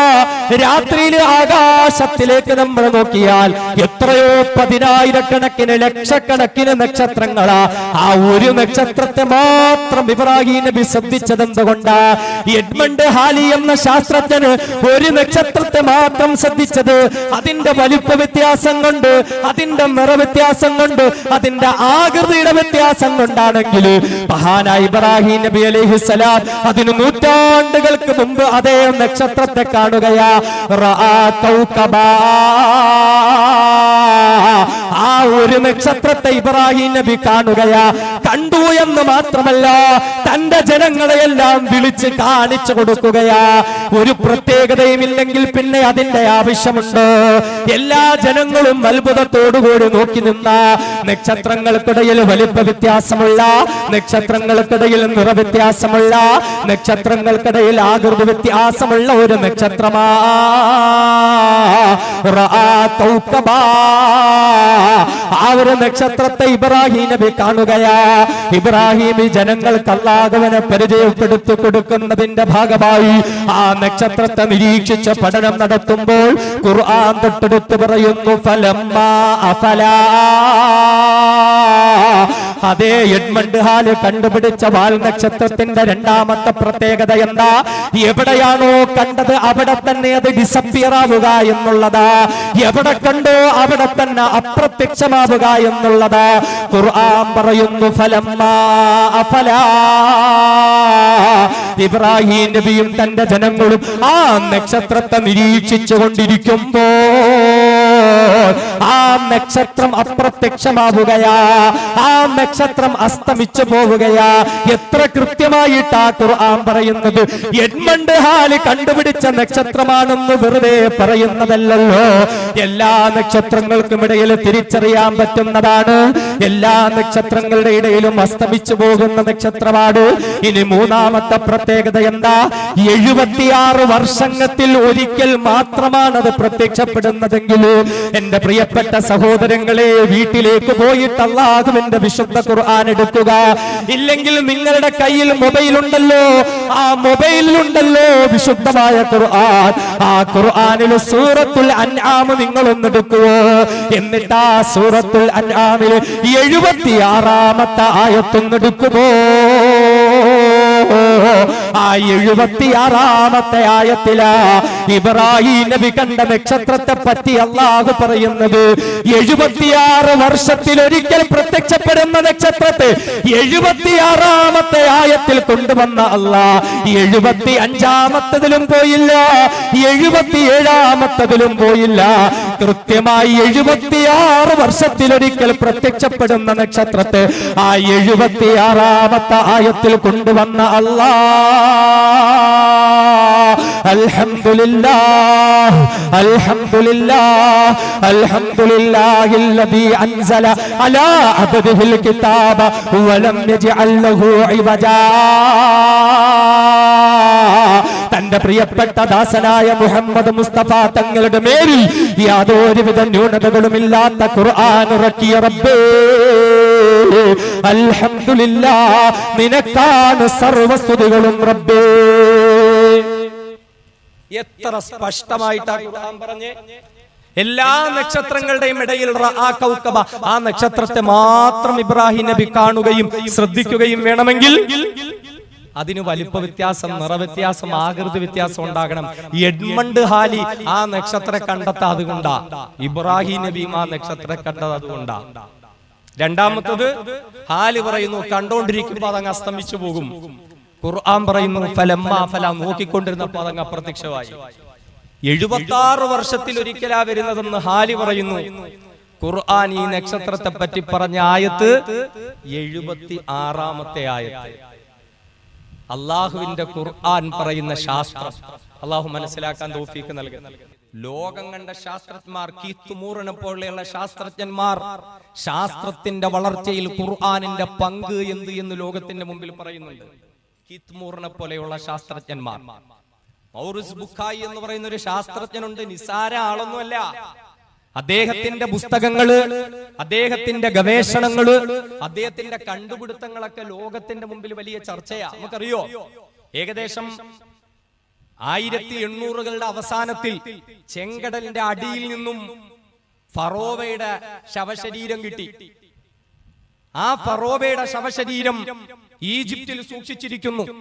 അവിടുത്തെ ലോകത്തെ ഏറ്റവും വലിയ മ്യൂസിയത്തിന്റെ ഉള്ളിൽ സൂക്ഷിച്ചിരിക്കുന്നു. എന്നാ നിങ്ങൾക്കറിയോ, ലോക ചരിത്രത്തിൽ ഒരേ ഒരു തവണ ആ മ്യൂസിയത്തിൽ നിന്നും ആ ശരീരം ഫ്രാൻസിലേക്ക് കൊണ്ടുപോയിട്ടുണ്ട്. ആ ശരീരം ഒരേ ഒരു തവണ മാത്രമേ പുറത്തു കൊണ്ടുപോയിട്ടുള്ളൂ. പിന്നെ തിരിച്ച് അതേപോലെ കൊണ്ടുവന്നു. ആർക്കു വേണ്ടിയിട്ടാ? മൗറിസ് ബുഖായി എന്ന ശാസ്ത്രജ്ഞന് വേണ്ടിയിട്ട്. അയാൾ ആവശ്യപ്പെട്ടു, ഭരണകൂടങ്ങൾ ഇടപെട്ടു. മൗറിസ് ബുഖായി എന്നൊക്കെ പറഞ്ഞാൽ ഫ്രാൻസിലെ ഏറ്റവും വലിയ ശാസ്ത്രജ്ഞനാ. അദ്ദേഹത്തിന്റെ ശാസ്ത്ര കണ്ടുപിടുത്തങ്ങൾക്ക് ഫ്രാൻസിലെ പരമോന്നത ബഹുമതി കൊടുത്ത് ആദരിച്ച ശാസ്ത്രജ്ഞനാണ് ഡോക്ടർ മൗറിസ് ബുഖായി. ആ മൗറിസ് ബുഖായി ആവശ്യപ്പെട്ടപ്പോൾ ഈജിപ്തിലെയും ഫ്രാൻസിലെയും ഭരണകൂടം തമ്മിൽ ചർച്ച ചെയ്തിട്ട് ഫറോവയുടെ ശരീരം ഫ്രാൻസിലേക്ക് കൊടുത്തുവിട്ടു. നമ്മൾ ചിന്തിക്കണം. കാരണം അദ്ദേഹം അതിൽ പഠനം നടത്താൻ വേണ്ടിയിട്ട് മൗറിസ് ബുഖായിയുടെ എക്സ്പെരിമെന്റ് ടേബിളിൽ ഫറോവയുടെ ശരീരം വന്നു. കാരണം അയാൾക്ക് വല്ലാത്ത അത്ഭുതം. ആ ശരീരം പരിശോധിക്കുമ്പോ ആയിരക്കണക്കിന് കൊല്ലങ്ങളുടെ പഴക്കമുണ്ട് ഈ ശരീരം. ഇതെങ്ങനെ കടലിന്റെ അടിയിൽ കിടന്നു? മത്സ്യങ്ങൾ കൊത്തിവലിച്ചില്ല. അതാ കടലിൽ കിടന്നിട്ട് തിരമാലകളിൽ അലഞ്ഞലഞ്ഞ് ആ ശരീരത്തിന്റെ കൈയും കാലും തലയും വേർപെട്ടു പോകാൻ ചാൻസ് ഉണ്ട്. അങ്ങനെ ഉണ്ടായില്ല. അത് ദ്രവിച്ചു പോയില്ല, അത് നശിച്ചു പോയില്ല. അത്തു പൊങ്ങി കടലിന്റെ മുകളിൽ വന്നിട്ട് പറവകൾ വന്ന് കൊത്തിവലിച്ചില്ല. സ്രാവോ മറ്റു വലിയ മത്സ്യങ്ങളോ വന്ന് വിഴുങ്ങിപ്പോയില്ല. ഒരു പോറലു ഏൽക്കാതെ ആയിരക്കണക്കിന് കൊല്ലം രാംസസ് രണ്ടാമന്റെ ശരീരം എങ്ങനെയാണ് ഈ കടലിന്റെ അടിയിൽ കിടന്നത്? അയാൾ അത്ഭുതപ്പെട്ടു പോയി. മൗറിസ് ബുഖായി ഖുർആനിൽ പറയുന്ന ഫറോവയുടെ പേര് രാംസസ് എന്നാണ്. രാംസസ് രണ്ടാമൻ. ആ റാംസസ് രണ്ടാമന്റെ ശരീരമല്ലാതെ ബാക്കി ഫറോവമാരൊക്കെ ചത്തു കഴിയുമ്പോ അവരെ പ്രത്യേക രാസവസ്തുക്കൾ വെച്ചിട്ട് പ്രത്യേക ഒരു പേടകത്തിനകത്ത് മമ്മി എന്ന് പറയും. ഈജിപ്തിലൊക്കെ പോയാൽ നമുക്ക് കാണാം, നമ്മൾ അതിന്റെ ചിത്രങ്ങളൊക്കെ കണ്ടിട്ടുണ്ട്. മമ്മി എന്ന് പറയും. അതിനുള്ളിൽ വെച്ച് അടക്കം ചെയ്യുകയാ ചെയ്യുന്നത്. രാസവസ്തുക്കൾ വെച്ച് ശരീരം നശിക്കാതെ സൂക്ഷിക്കും. പക്ഷേ ഇതിൽ ഒരു രാസവസ്തുവും പുരട്ടിയിട്ടില്ല. ഇത് എംബാം ചെയ്ത ശരീരമല്ല. മറ്റെന്തെങ്കിലും ഒരു സുരക്ഷയ്ക്ക് വേണ്ടി ഒന്നും ചെയ്തിട്ടില്ല. പിന്നെ ഇത് എങ്ങനെയാണ്? അദ്ദേഹം കുറെ അന്വേഷിച്ചു. അത്ഭുതമാണ്. അദ്ദേഹത്തിന് അതിനെപ്പറ്റി കണ്ടെത്താൻ പറ്റിയില്ല. അങ്ങനെ അദ്ദേഹം അന്വേഷണം നടത്തിക്കൊണ്ടിരിക്കുമ്പോൾ അദ്ദേഹം അന്വേഷണത്തിന്റെ ഇടയിൽ അദ്ദേഹത്തിന് ചിന്തയുണ്ടായി. മതഗ്രന്ഥങ്ങൾ ഇതിനെപ്പറ്റി പറയുന്നതെന്താ? അങ്ങനെ അദ്ദേഹം മതഭേദ ഗ്രന്ഥങ്ങളെ പറ്റിയിട്ട് പഠനം നടത്താൻ തുടങ്ങുകയാ. പല മതഗ്രന്ഥങ്ങളിലും ഫറോവയെ പറ്റി പറയുന്നുണ്ട്. ഫറോവ മുങ്ങി ചത്തുപോയതിനെ പറ്റി പറയുന്നുണ്ട്. പക്ഷേ ഫറോവയുടെ ശരീരം കാത്തു സൂക്ഷിക്കുന്നതിനെ പറ്റി പറയുന്നില്ലല്ലോ. അങ്ങനെ ഡോക്ടർ മൗറിസ് ബുഖായിയുടെ ഒരു ശിഷ്യരിൽപ്പെട്ട ഒരു ശിഷ്യൻ വന്നിട്ട് അദ്ദേഹത്തോട് പറയുകയുണ്ടായി, മുസ്ലിമുകളുടെ വേദഗ്രന്ഥമായ വിശുദ്ധ ഖുർആൻ, ആ ഖുർആനിൽ ഒരു സൂക്തമുണ്ട്. അതിൽ ഫറോവ ചത്തു കഴിഞ്ഞ് ശരീരം സംരക്ഷിക്കുമെന്ന് പറയുകയാ. وَإِنَّ كَثِيرًا مِنَ النَّاسِ عَنْ آيَاتِنَا لَغَافِلُونَ. മൂസാ നബി അലൈഹിസ്സലാത്തു വസ്സലാമിനെയും ബനൂ ഇസ്രായേലുകളെയും പിടിക്കുന്നതിന് വേണ്ടിയിട്ട് കടലിങ്ങനെ മാറിക്കൊടുത്ത് അല്ലാഹു തആല രക്ഷപ്പെടുത്തിയ മുസ്ലിമുകളുടെ പിന്നാലെ ഫറോവയും കിങ്കരന്മാരും ചെങ്കടലിലേക്ക് ഇറങ്ങുമ്പോ മൂസാ നബിയും അനുയായികളും രക്ഷപ്പെട്ടു പോയി. അല്ലാഹു തആല കടലിനെ വീണ്ടും ചേർത്ത് കളയുകയാ. അങ്ങനെ ചെങ്കടലിന്റെ ആഴങ്ങളിൽ ചെളിവെള്ളവും ഉപ്പുവെള്ളവും ശരീരത്തിലേക്ക് കയറിയിട്ട് മരണത്തോട് മല്ലടിച്ചു കൊണ്ടിരിക്കുന്ന ഫറോവ, ആ ഫറോവയുടെ അല്ലാഹു തആല പറയുകയാ, ഫൽയൗമ നുനജ്ജീക ബിബദനിക. ഏ ഫറോവ, ഇന്നു മുതൽ നിന്റെ ശരീരത്തെ ഞാൻ സൂക്ഷിച്ചു വെക്കുന്നതാ. യാതൊരുവിധ കേടുപാടുകളുമില്ലാതെ, മത്സ്യങ്ങൾ തിന്ന് നശിച്ചു പോകാതെ, മത്സ്യങ്ങൾ വിഴുങ്ങി നശിച്ചു പോകാതെ, പറവകൾ കൊത്തി വലിച്ചു കൊണ്ടുപോകാതെ അതാ ഈ ശരീരത്തെ ഞാൻ കാത്തു സൂക്ഷിച്ചു വെക്കുന്നതാ.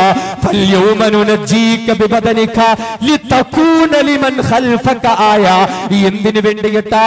നിനക്ക് ശേഷം വരുന്ന ആളുകൾക്കൊരു ദൃഷ്ടാന്തമായിട്ട്, നിന്റെ കാലഘട്ടത്തിന് ശേഷം ആയിരക്കണക്കിന് കൊല്ലങ്ങൾക്ക് ശേഷം വരുന്ന ഒരു സമൂഹത്തിന്, ഒരു സമുദായത്തിന് ദൃഷ്ടാന്തമായിക്കൊണ്ട്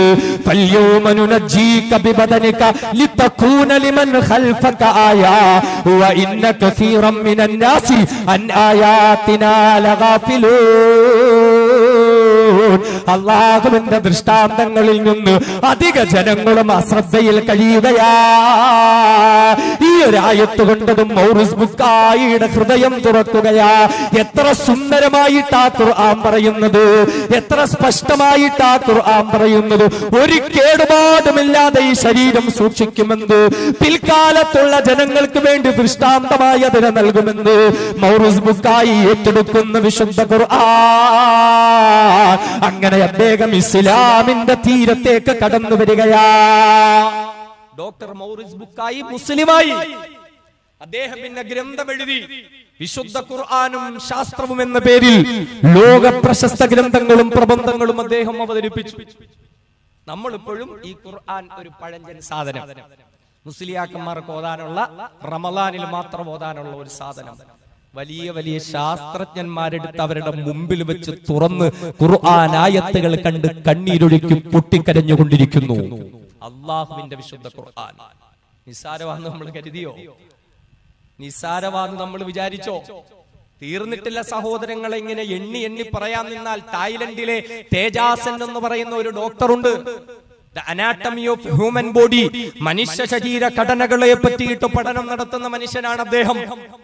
അദ്ദേഹം ഇങ്ങനെ പഠനം നടത്തിക്കൊണ്ടിരിക്കുമ്പോ ആദ്യകാലത്തൊക്കെ മനുഷ്യ ശരീരത്തിന്റെ പഞ്ചേന്ദ്രിയങ്ങളില്ല, 4 ഇന്ദ്രിയങ്ങളേ ഉള്ളൂ. അന്ന് തൊലി എന്ന് പറയുന്നതിന് ഇതിനകത്തോട് ഉൾപ്പെടുത്തിയിട്ടില്ല. സ്പർശനത്തിലൂടെ മനുഷ്യൻ തിരിച്ചറിയുന്ന ഒരു ഇന്ദ്രിയമായി തൊലിയെ ഉൾപ്പെടുത്തിയിട്ടില്ല. അത് തലച്ചോറോ മറ്റോ ആയിരിക്കുമെന്ന ചർച്ചകൾ ഇങ്ങനെ നടക്കുക. പക്ഷേ തേജാസന്നിന് അതങ്ങോട്ട് പൊരുത്തപ്പെടുന്നില്ല. അദ്ദേഹത്തിന് ആ ഒരു കണ്ടെത്തൽ പറ്റുന്നില്ല. അതെങ്ങനെ അംഗീകരിക്കാൻ പറ്റും? മനുഷ്യൻ സ്പർശനത്തിലൂടെയല്ലേ തിരിച്ചറിയുന്നത്, തലച്ചോറിലൂടെയാണെന്ന് എങ്ങനെ പറയാൻ പറ്റും? ആ കണ്ടുപിടുത്തം അങ്ങോട്ട് പൊരുത്തപ്പെടുന്നില്ല. ഇത്രയും നാളെ തന്റെ പഠനവും തന്റെ ഗവേഷണവും ഒക്കെ വെച്ചിട്ട് അദ്ദേഹത്തിന് പൊരുത്തപ്പെടുന്നില്ല. തേജാസന് കുറെ ഇങ്ങനെ ചിന്തിച്ചു. അങ്ങനെ അദ്ദേഹത്തിന് സൗദി അറേബ്യയിലുള്ള വലിയൊരു ഹോസ്പിറ്റലിൽ അദ്ദേഹത്തെ ഡോക്ടറായി ക്ഷണിച്ചു. അങ്ങനെ അദ്ദേഹം അവിടെ വന്നു. അവിടെ അദ്ദേഹത്തിന്റെ രാജകൊട്ടാരത്തിലുള്ള ആളുകൾ പോലും ചികിത്സിക്കുന്നത് തേജാസനാണ്, തായ്ലൻഡുകാരനായ തേജാസൻ. അങ്ങനെ ആ തേജാസൻ റിയാദിലുള്ള ഒരു മെഡിക്കൽ കോൺഫറൻസിൽ പങ്കെടുക്കുമ്പോ അന്ന് അവിടെ ഉണ്ടായിരുന്ന കുറച്ച് മുസ്ലിം പണ്ഡിതന്മാർ മനുഷ്യ ശരീരത്തെ പറ്റി ഖുർആനിൽ പറയുന്ന ചില ആയത്തുകളൊക്കെ ഇങ്ങനെ അദ്ദേഹത്തിന്റെ മുന്നിൽ ഓതി കൊടുക്കാൻ തുടങ്ങി. അപ്പൊ ഈ ആയത്തുകളൊക്കെ കേൾക്കുമ്പോഴും അത് നമ്മുടെ കണ്ടുപിടുത്തങ്ങൾ, അത് പല വേദഗ്രന്ഥങ്ങളിലുണ്ട്, അദ്ദേഹം പലതും അത് ബുദ്ധ വേദഗ്രന്ഥങ്ങളിലൊക്കെ ഉണ്ട് എന്നൊക്കെ പറഞ്ഞു അദ്ദേഹം. അങ്ങനെയൊക്കെ ഇങ്ങനെ പറഞ്ഞുകൊണ്ടിരിക്കുമ്പോൾ അതിനിടയിൽ ഒരായത്ത് ഒരു ആലിം ഓതുകയുണ്ടായി. നരകത്തെ പറ്റി പറയുന്ന ആയത്താണ്, അല്ല വേറൊന്നുമില്ല. നരകത്തെ പറ്റി പറയുന്ന ആയത്ത്. നരകത്തിൽ അല്ലാഹു തആല മനുഷ്യർക്ക് കൊടുക്കുന്ന ശിക്ഷകളെ പറ്റിയിട്ട് അല്ലാഹു സുബ്ഹാനഹു വ തആല പറയുകയാ. അതിൽ അല്ലാഹു പറയുന്നു, കുല്ലമാ നദിജത് ജുലൂദുഹും ബദ്ദൽനാഹും ജുലൂദൻ ഗൈറഹാ ലിയദൂഖുൽ അദാബ്. നരകത്തിലേക്ക് വലിച്ചെറിയപ്പെടുന്ന മനുഷ്യരുണ്ടല്ലോ, ആ നരകത്തിന്റെ തീയിൽ കിടന്ന് വെന്തുരുകുന്ന മനുഷ്യരാ. നരകത്തിൽ കിടന്നുകൊണ്ട് ശരീരത്തിന്റെ തൊലിയെല്ലാം വെന്തുരുകി കഴിയുമ്പോൾ അല്ലാഹു പറയുന്നു, കുല്ലമാൻ നളിജത് ജുലൂദുഹും, അവരുടെ ശരീരത്തിന്റെ തൊലി ഉരുകി മാറിക്കഴിഞ്ഞാൽ ബദ്ദൽനാഹും ജുലൂദൻ ഗൈറഹാ, ആ ഉരുകിപ്പോയ തൊലിയുടെ സ്ഥാനത്ത് പകരമായി വീണ്ടും അല്ലാഹു തൊലിയെ നൽകുകയാ. നരകത്തിൽ തൊലി ഉരുകി മാറിയിട്ട് ബദ്ദല്ലാഹും ജുലൂദൻ ഗൈറഹാ, അല്ലാഹു ആ സ്ഥാനത്തേക്ക് വീണ്ടും തൊലി കൊടുക്കുകയാ. എന്തിനാണ്? ലിയദൂഖുൽ അദാബ്,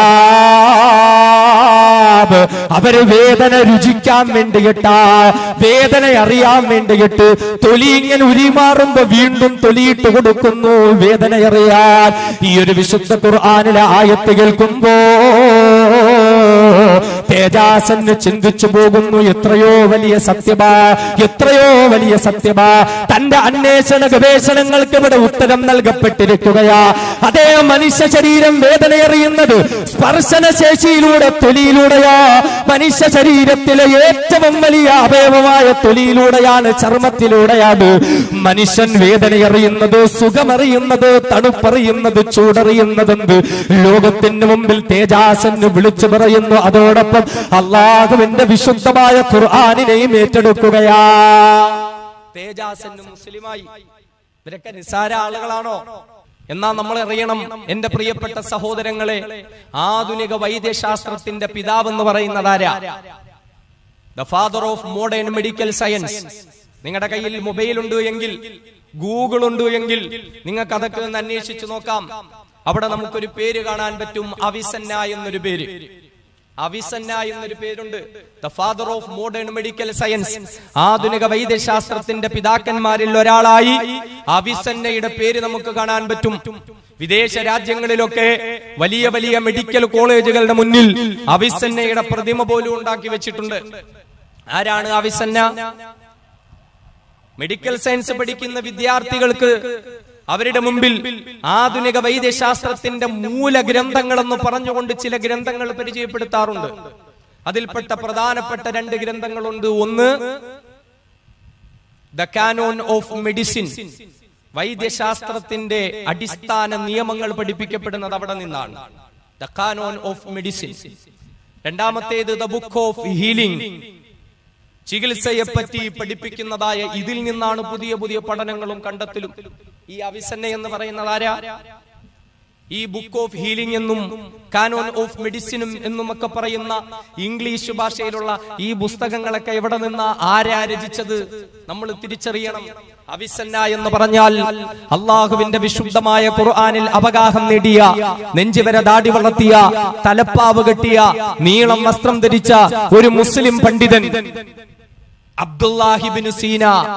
അബ്ദുല്ലാഹ് ഇബ്നു സീന, ആ ഇബ്നു സീന എന്ന മുസൽമാനെയാണ് അമേരിക്കക്കാരൻ അവിസന്നയാക്കി മാറ്റിയത്. ഇബ്നു സീനയെ അവിസന്നയാക്കി മാറ്റി. The book of healing English ഭാഷയിലേക്ക് മൊഴിമാറ്റപ്പെട്ട പുസ്തകം. അതിന്റെ അടിസ്ഥാന മൂലഗ്രന്ഥം അറബി ഭാഷയിലാ. ആ ഗ്രന്ഥം രചിക്കപ്പെട്ടത് അറബിയിലാണ്. കിതാബുശ്ശിഫ, കിതാബുശ്ശിഫ. ആ കിതാബുശ്ശിഫയിനെയാണ് ദ ബുക്ക് ഓഫ് ഹീലിംഗ് ആക്കി മാറ്റിയത്. ദ കാനോൻ ഓഫ് മെഡിസിൻ, അൽ ഖാനൂനു ഫി തിബ്ബ്, വൈദ്യശാസ്ത്രത്തിന്റെ അടിസ്ഥാന നിയമങ്ങൾ. അൽ ഖാനൂനു ഫി തിബ്ബ് എന്ന പേരിൽ മഹാനായ അബ്ദുല്ലാഹ് ഇബ്നു സീന എന്ന ഖുർആൻ പണ്ഡിതൻ അറബി ഭാഷയിൽ രചിച്ചതിനെ യൂറോപ്യൻ എടുത്ത് ഇംഗ്ലീഷ് ഭാഷയിലേക്ക് മാറ്റി. നമ്മളിത് വല്ലോ അറിയുന്നോ? നമ്മളിത് വല്ലോ തിരിച്ചറിയുന്നോ? മെഡിക്കൽ സയൻസിന് പോകുന്ന നമ്മുടെ മക്കൾക്ക് ഖുർആനുമായിട്ട് വല്ല ബന്ധമുണ്ടോ? നിസ്കാരം തന്നെ ഉണ്ടോ? 5 നേരം കൃത്യമായി നിസ്കരിച്ച, സുന്നത്ത് നിസ്കാരങ്ങൾ പോലും ഒഴിവാക്കാതിരുന്ന, വിശുദ്ധ ഖുർആനുമായി അങ്ങേയറ്റം ബന്ധം പുലർത്തിയ ആളുകളാണ് ഇവർ ഈ പഠിക്കുന്ന പുസ്തകങ്ങളുടെ മൂലഗ്രന്ഥം രചിച്ചത്. പക്ഷേ ഇന്നിത് പഠിക്കുന്ന നമ്മുടെ മക്കൾക്ക് ദീനുമായിട്ടൊരു ബന്ധവുമില്ല. അള്ളാഹു മനസ്സിലാക്കാൻ തൗഫീഖ് നൽകട്ടെ. എഞ്ചിനീയറിംഗ് മേഖലയിലേക്ക് നമ്മൾ കടന്നു വന്നാൽ, അതേപോലെ ജിയോളജിയിലേക്കൊക്കെ കടന്നു വന്നാൽ ഖവാരിസ്മി എന്നൊരു പേരുണ്ട്. The image of the earth എന്ന പേരിൽ ഭൂമിയുടെ ഘടന പഠിപ്പിക്കപ്പെടുന്ന ഗ്രന്ഥങ്ങളുണ്ട്. ആരാത്? മുഹമ്മദ് ബിൻ മൂസ അൽ ഖവാരിസ്മി. മുഹമ്മദ് ബിൻ മൂസ അൽ ഖവാരിസ്മി ഒരു ഖുർആൻ പണ്ഡിതനാണ്. അദ്ദേഹം പക്കാ അറബി ഭാഷയിൽ രചിച്ച കിതാബു സൂറത്തുൽ അർള്, കിതാബു സൂറത്തുൽ അർള് അമേരിക്കക്കാരൻ മൊഴിമാറ്റി the image of the earth ആക്കി മാറ്റി. നമ്മൾ മനസ്സിലാക്കുന്നുണ്ടോ? സഹോദരങ്ങളെ, ഇന്ത്യയിൽ നിന്ന് മംഗളിയാൻ യാത്ര ചെയ്തു. എവിടേക്കാണ്? ചന്ദ്രന്റെ ദക്ഷിണ ധ്രുവ ഭാഗത്തേക്ക് പോയി സ്ഥിതി ചെയ്യുകയുണ്ടായി. ലോകത്തൊരു രാജ്യത്തിനും കഴിഞ്ഞില്ല. അമേരിക്കയ്ക്ക് കഴിഞ്ഞില്ല, റഷ്യക്ക് കഴിഞ്ഞില്ല, ജപ്പാന് കഴിഞ്ഞില്ല. പക്ഷേ ISROയിലെ മിടുക്കന്മാരായ നമ്മുടെ ശാസ്ത്രജ്ഞന്മാർ, അള്ളാഹു അവരെ അനുഗ്രഹിക്കട്ടെ, അള്ളാഹു അവരെ ഉയർത്തട്ടെ, അള്ളാഹു അവരെ വളർത്തട്ടെ, ഇനിയും വലിയ വലിയ മേഖലകളിലേക്ക് പടച്ചവനവരെ കൊണ്ടെത്തിക്കട്ടെ. ഇന്ത്യ രാജ്യത്തിന് എല്ലാ കാലവും ലോകത്തിന്റെ മുമ്പിൽ അഭിമാനത്തോടുകൂടി പറയാം, ചന്ദ്രന്റെ ദക്ഷിണ ധ്രുവ ഭാഗത്തേക്ക് ആദ്യമായി ഒരു പേടകം ഇറക്കിയത് ഇന്ത്യ രാജ്യമാണ്. ആകാശത്തിന്റെ മേഖലകൾ കടന്നിട്ട് ഒരു പേടകം യാത്രയായി. നമ്മൾ ചിന്തിച്ചേ, നമുക്കിതൊക്കെ വലിയ അഭിമാനമാണ്, നമുക്കിതൊക്കെ വലിയ സന്തോഷമാണ്. പ്രത്യേകിച്ച് നമ്മുടെ തിരുവനന്തപുരം ജില്ല പേട്ടയിലുള്ള ISRO, തുമ്പയിലുള്ള ISROയ്ക്ക് പോലും അതിൽ പങ്കുണ്ട് എന്ന് പറയുമ്പോൾ നമുക്ക് വലിയ അഭിമാനമാണ് ആ കാര്യത്തിലൊക്കെ. അല്ലാതെ മംഗളയാൻ അങ്ങ് അവിടെ എത്തിക്കഴിയുമ്പോ ഇതൊന്നുമല്ല, ഇവിടെ ആദ്യമായി വിമാനം പറപ്പിച്ച ഞങ്ങളാണ്, ഞങ്ങളുടെ പുഷ്പവിമാനമാണെന്നൊന്നും പറഞ്ഞ് നമ്മൾ വരുന്നില്ല. പുസ്തകങ്ങളിൽ ഞങ്ങളുടെ ഉൾക്കൊള്ളിക്കണമെന്നും നമ്മൾ പറയുന്നില്ല. അതേസമയം നമുക്കൊരു വിശ്വാസമുണ്ട്.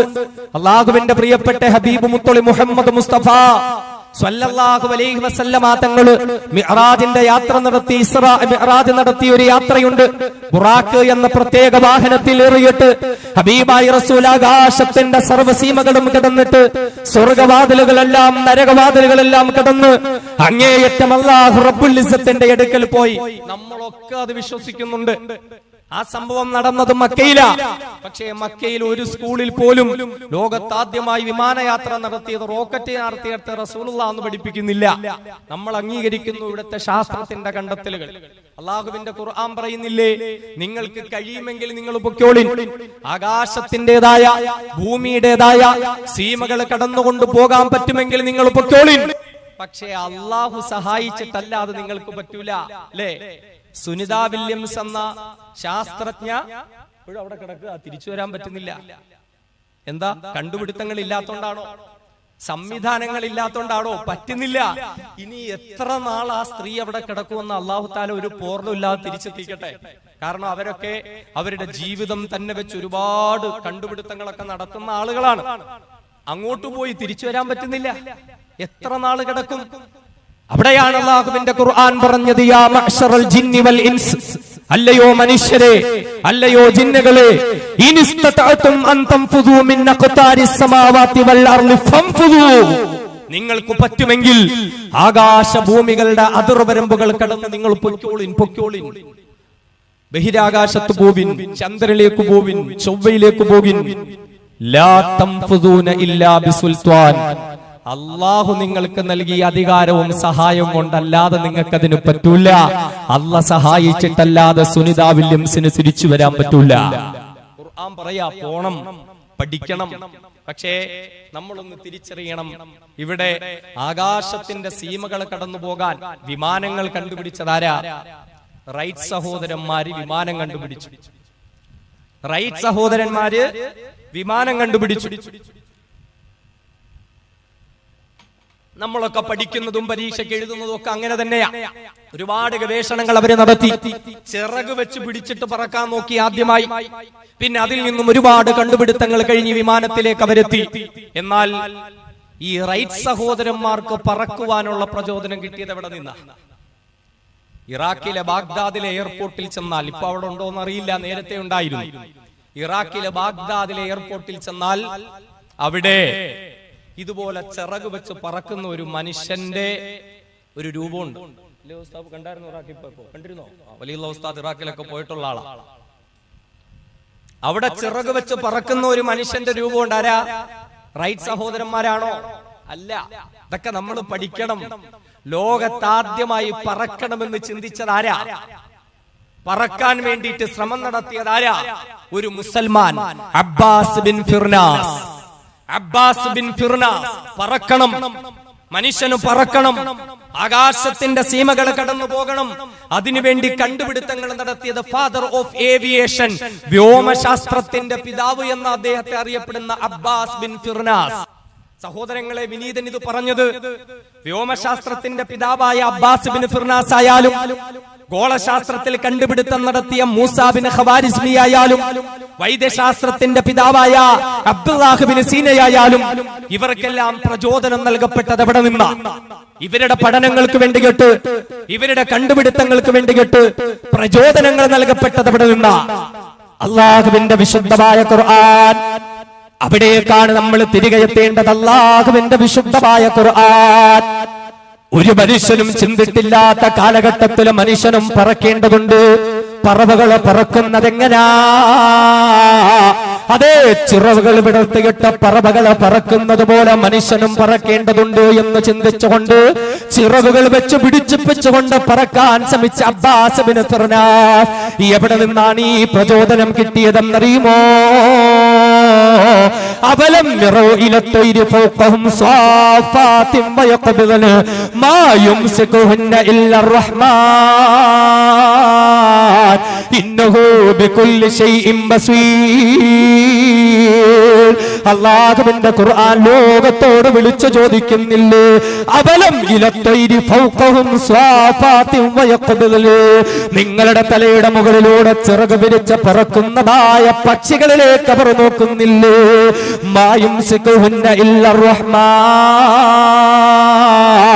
കാരുണ്യവാനായ പടച്ചവൻ ആകാശത്ത് നിന്ന് ഭൂമിയിലേക്ക് വീണുപോകാതെ ആ ചിറകുകളിൽ അവരെ താങ്ങി നിർത്തിയിരിക്കുന്നതെങ്ങനാ? ഏ മനുഷ്യ, നീ ചിന്തിച്ചു നോക്കടേ. ഏ മനുഷ്യ, നീ പഠനം നടത്തി നോക്കടേ. അതേ, പറക്കുവാൻ വേണ്ടി മനുഷ്യന് പ്രചോദനം നൽകിയ വിശുദ്ധ ഖുർആൻ ഏവിയേഷൻ അടിസ്ഥാന ശിലയിട്ടുകൊണ്ട് ലോകത്തോട് ആദ്യമായി പറവകളെ നിരീക്ഷിക്കാൻ പറഞ്ഞ വിശുദ്ധമായ ഖുർആൻ തീർന്നിട്ടില്ലല്ല സഹോദരങ്ങള്. ഓരോ ശാസ്ത്ര മേഖലകൾ നമ്മൾ എടുത്താലും അല്ലാഹുവിന്റെ ഖുർആനല്ലേ അവിടെ അടിസ്ഥാനമിട്ടിട്ടുള്ളത്. അല്ലാഹു ചോദിക്കുന്നു, അഫലാ യൻളുറൂന ഇലൽ ഇബ്ലി കൈഫ ഖുലിഖത് വ ഇലസ് സമാഇ കൈഫ റുഫിഅത് വ ഇലൽ ജിബാലി കൈഫ നുസിബത് വ ഇലൽ അർളി കൈഫ സുതിഹത് ഫദക്കിർ ഇന്നമാ അൻത മുദക്കിർ.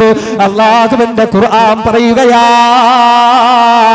അഫലാ യൻളുറൂന ഇലൽ ഇബ്ലി കൈഫ ഖുലിഖത്, എന്തുകൊണ്ട് അവരൊട്ടകങ്ങളിലേക്ക് നോക്കുന്നില്ല? അവിടെ ആ ഒട്ടകങ്ങൾ എങ്ങനെയാ സൃഷ്ടിക്കപ്പെട്ടിരിക്കുന്നത്? എങ്ങനെന്ന് മരുഭൂമിയിലൂടെ നടന്നു നീങ്ങുന്ന ഒട്ടകമുണ്ടല്ലോ, ആ ഒട്ടകത്തിന്റെ ശരീരഘടന എങ്ങനെയാ?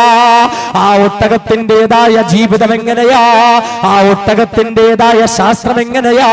ആ ഒട്ടകത്തിലേക്ക് നോക്കിക്കൊണ്ടവര് പഠനം നടത്താത്തതെന്തോ? അതേ, ജന്തുശാസ്ത്രം പഠിക്കാൻ പ്രചോദനം നൽകുന്ന ഖുർആൻ. വഇന്ന ലകും ഫിൽ അൻആമി ലഇബ്റാ നുസ്ഖീകും മിമ്മാ ഫീ ബുതൂനിഹാ മിൻ ബൈനി ഫർസിൻ വദമിൻ ലബനൻ ഖാലിസൻ സായിഗൻ ലിശ്ശാരിബീൻ. നിശ്ചയമായും നാൽക്കാലി മൃഗങ്ങളിൽ നിങ്ങൾക്ക് ഒരുപാട് ഗുണപാഠങ്ങളുണ്ട്. ആ നാൽക്കാലി മൃഗങ്ങളിൽ നിങ്ങൾ ഗവേഷണം നടത്തണേ, ജന്തുശാസ്ത്രം നിങ്ങൾ പഠിക്കണേ, സുവോളജി നിങ്ങൾ പഠിക്കണേ. വഇന്ന ലകും ഫിൽ അൻആമി ലഇബ്റാ നുസ്ഖീകും മിമ്മാ ഫീ ബുതൂനിഹാ മിൻ ബൈനി ഫർസിൻ വദമിൻ ലബനൻ ഖാലിസൻ സായിഗൻ ലിശ്ശാരിബീൻ. എങ്ങനെയാണ് ആ നാൽക്കാലി മൃഗങ്ങളുടെ ശരീരത്തിന്റെ ഉള്ളിൽ നിന്ന് സുന്ദര പാനീയമായ പാല് വരുന്നത്? എങ്ങനെയാ? ചീഞ്ഞു മാറുന്ന ചാണകത്തിന്റെയും മലിനമായ രക്തത്തിന്റെയും ഇടയിൽ നിന്ന് നിങ്ങൾക്ക് നല്ല സുന്ദരമായ വെള്ള നിറമുള്ളതായ പാനീയമായ പാല് കിട്ടുന്നത് എങ്ങനാ? ഏ മനുഷ്യരെ, നിങ്ങൾ പഠിക്കണേ, ജന്തുക്കളുടെ ശരീരത്തിന്റെ ഉള്ളിൽ നടക്കുന്ന അത്ഭുതകരമായ പ്രക്രിയയെ പറ്റി പഠിക്കണമെന്ന് ലോകത്തോട് പറഞ്ഞു ജന്തുശാസ്ത്രത്തിന്റെ അടിസ്ഥാന ശിലഭാഗിയ വിശുദ്ധ ഖുർആൻ. എന്നിട്ട് വീണ്ടും അല്ലാഹുവിന്റെ ഖുർആൻ പറയുകയാ, വഇല സമാഇ കൈഫ റുഫിഅത്, എന്തുകൊണ്ട് അവർ നോക്കുന്നില്ല? ആകാശം ഉയർത്തപ്പെട്ടിരിക്കുന്നത് എങ്ങനെയാ? ആകാശം ഉയർത്തപ്പെട്ടിരിക്കുന്നത് എങ്ങനെയാ? ആകാശത്തിന്റെ അത്ഭുതങ്ങളിലേക്ക് അവർ നോക്കാത്തതെന്ത്? അല്ലദീ ഖലഖ സബ്അ സമാവാതിൻ തിമാഖാ വജഅലൽ ഖമറ ഫീഹിന്ന നൂറൻ വജഅല ശംസ സിറാജാ.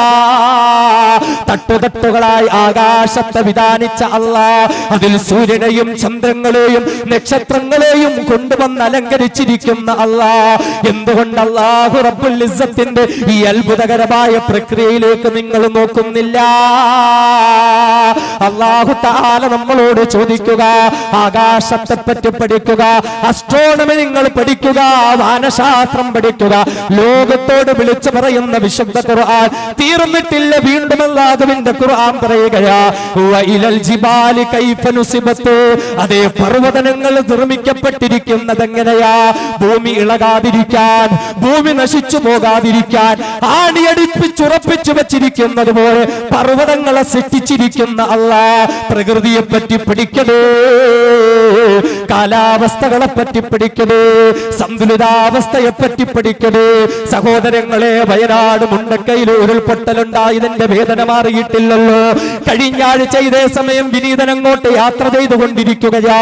ശനിയാഴ്ചയുടെ പകല് വിനീതൻ മേപ്പാടിയുടെ മുണ്ടക്കയത്തിന്റെ ചൂരൽമലയുടെ പ്രദേശങ്ങൾ കണ്ടുപോയതാ. റബ്ബേ, അല്ലാഹു റബ്ബുൽ ഇസ്സത്ത് പ്രകൃതി രമണീയ കൊണ്ട് അനുഗ്രഹിച്ച ഇടമാ. പച്ചപ്പ് നിറഞ്ഞ പർവ്വതങ്ങൾ കൊണ്ട് അനുഗ്രഹിച്ച സ്ഥലമാ. എന്നാൽ ആ പർവ്വതങ്ങൾ മനുഷ്യന് പൊട്ടിക്കാൻ തുടങ്ങിയപ്പോ, ആ കുന്നുകൾ മനുഷ്യൻ ഇടിക്കാൻ തുടങ്ങിയപ്പോ, അല്ലാഹു ആണികളായി ഭൂമിയിൽ ഉറപ്പിച്ച പർവ്വതങ്ങളെ തകർക്കാൻ തുടങ്ങിയപ്പോ, അല്ലാഹു റബ്ബുൽ ഇസ്സത്തിന്റേതായ പരീക്ഷണം ഉരുൾപൊട്ടലും ജലപ്രളയവുമായി വരികയാ. അല്ലാഹു പറയുന്നു, മനുഷ്യരെ നിങ്ങൾ പഠിക്കുക. അല്ലാഹു പർവ്വതങ്ങളെ ഭൂമികൾ കാണികളാക്കി വച്ചിരിക്കുന്നത് എങ്ങനെയാ? എന്തുകൊണ്ട് നിങ്ങൾ പഠിക്കുന്നില്ല? വഇലൽ അർളി കൈഫ സുതിഹത്. ഈ ഭൂമിയെ പടച്ചവൻ വിരിച്ചു വെച്ചിരിക്കുന്നത് എങ്ങനെയാ? ഈ ഭൂമിയെ സംവിധാനിച്ചിരിക്കുന്നത് എങ്ങനെയാ? ജിയോളജിയെ പറ്റി നിങ്ങൾ പഠിക്കുക, ഭൗമശാസ്ത്രത്തെ പറ്റി നിങ്ങൾ പഠിക്കുക.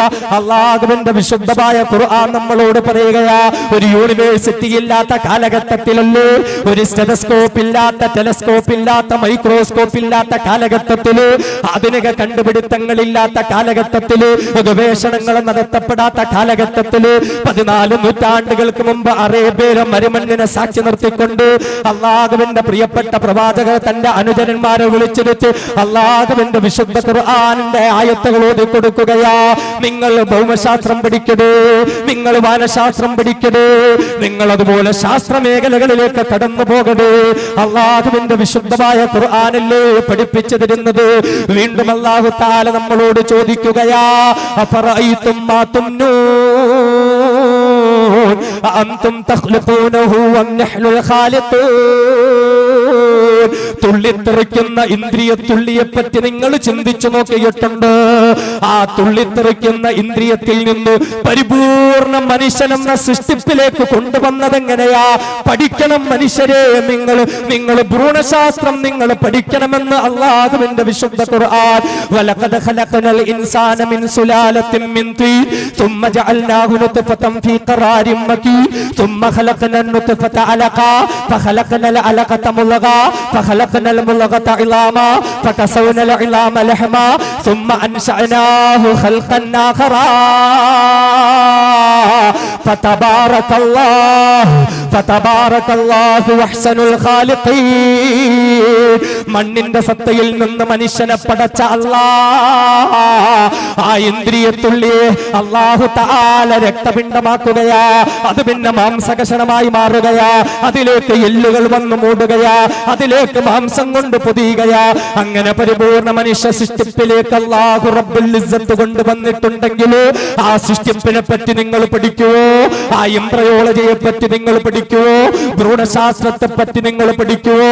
അല്ലാഹുവിന്റെ വിശുദ്ധ ഖുർആൻ ലോകത്തോട് വിളിച്ചു ചോദിക്കുകയാ, അഫറഅയ്തുമുൽ മാ അല്ലദീ തശ്റബൂൻ അഅൻതും അൻസൽതുമൂഹു മിനൽ മുസ്നി അം നഹ്നുൽ മുൻസിലൂൻ ലൗ നശാഉ ജഅൽനാഹു ഉജാജൻ ഫലൗലാ തഷ്കുറൂൻ.